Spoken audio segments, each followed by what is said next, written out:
حصار کبیر، حصار پنجتن، اور یہ حصار اس کی مختلف تعداد ہیں پڑھنے کی.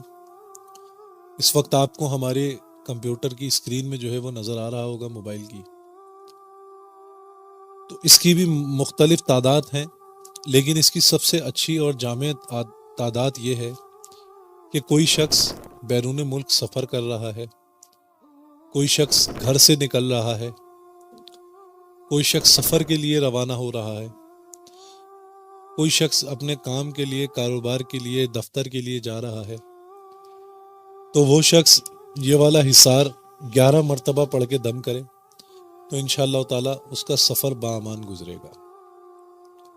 اور اگر کوئی پریشان ہے، کوئی بیمار ہے، کسی تکلیف میں مبتلا ہے، تو وہ یہ حصار روزانہ کی بنیاد پر 11 مرتبہ پڑھ کر مریض پر دم کرے،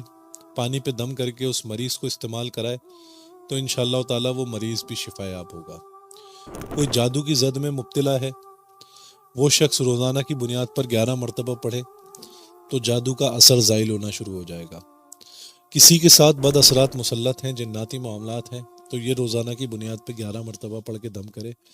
تو انشاءاللہ تعالی اس کے اوپر سے جناتی معاملات ختم ہوں گے. اور کوئی بھی ارواح خبیثہ